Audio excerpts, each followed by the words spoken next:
Agents of S.H.I.E.L.D. Season 5 Premiere Recap, Orientation, Part 1 and 2. Well, that was bonkers. When Season 4 of Agents of S.H.I.E.L.D. ended with the agent T.S. being kidnapped and Phil Coulson waking up in space, I wasn't sure what to expect, but I had a few guesses.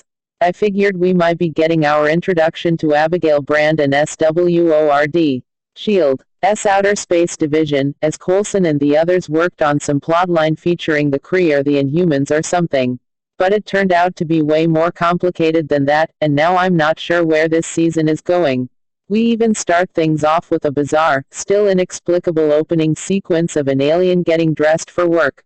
We're not sure what this alien really looks like. We just get a shadowy outline of him in the shower, but in his human suit he is the bald guy who ordered the kidnapping of the S.H.I.E.L.D. agents from that restaurant.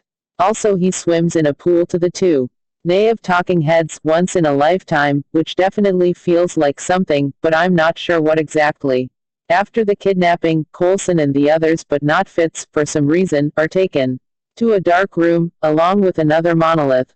Unlike the last one, the one that sent Simmons to Hive's planet, this one is white, and it also has a different effect, as we'll soon find out. The similarity is that it also dissolves into a portal that whisks the team off to that space station we saw at the end of last season. They get separated, naturally. Coulson ends up in a compartment with a hole blown in it. Though luckily that gets repaired quickly. Unfortunately, there are bigger problems than just a faulty airlock. This space station is plagued by xenomorph-like aliens that Virgil, a helpful pilot, describes as roaches. Virgil recognizes Coulson and acts like he's been waiting for the S.H.I.E.L.D. agent to arrive. Mac arrives and knocks Virgil out cold, with Yo-Yo and Simmons arriving not far behind. So far, the definite bright spot of this season looks to once again be Henry Simmons' performance.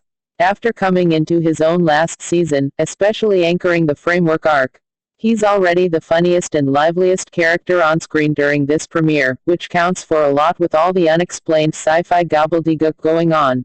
Speaking of gobbledygook, the station is run by blue-skinned Kree, who run the place according to their savage whims.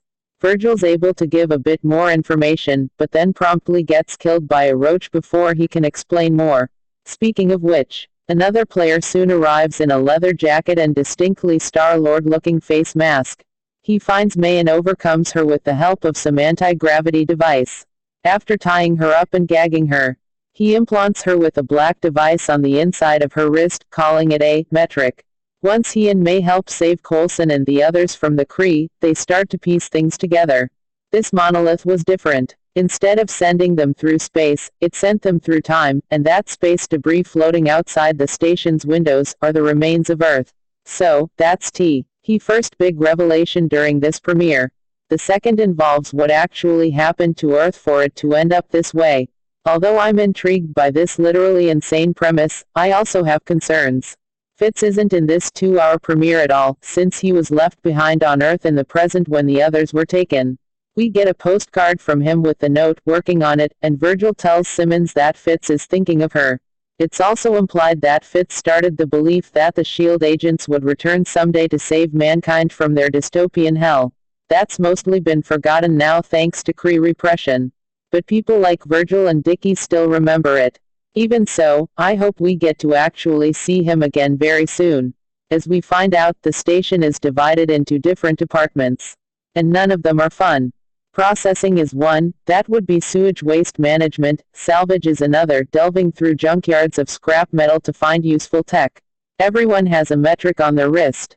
Because if the Kree catch you without one, you're in big trouble. Apparently, the Kree arrived shortly after the destruction of Earth and helped keep the humans alive. Demandin' total submission and obedience as their price.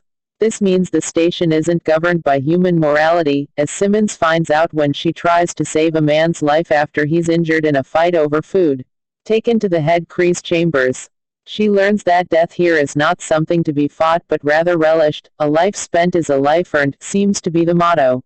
The human she saved was on of the select few elevated to be an ambassador for the Kree, and as a result he's expected to demonstrate total perfection. Since his new scar ruins that, his boss kills him anyway and instead chooses Simmons to be his new servant. which means getting dressed up in Kree clothes and having a silver Y thing slid into her ear to help with the total obedience part. Meanwhile, it turns out Dickie Hawk's reconstructed some of the framework technology to allow people to visit an illusion of Earth. Though the historical data has been erased, he's been able to reconstruct a pretty good facsimile. He's even pieced together exactly what happened to Earth. Somehow it was Daisy herself, with her quake powers, that destroyed the planet. How do you fix a problem like that? This is the thing that intrigues me most about this season's setup.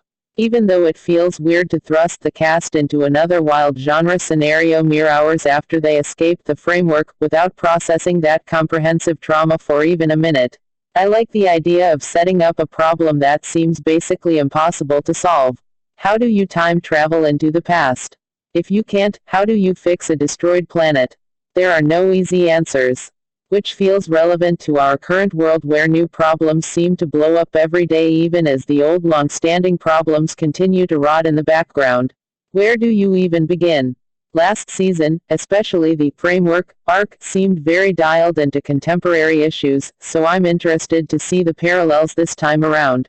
But even so, there's a lot going on and it feels a little like shark jumping. Agents of S.H.I.E.L.D. Season 5 Premiere Recap, Orientation, Part 1 and 2. Well, that was bonkers. When Season 4 of Agents of S.H.I.E.L.D. ended with the Agent T.S. being kidnapped and Phil Coulson waking up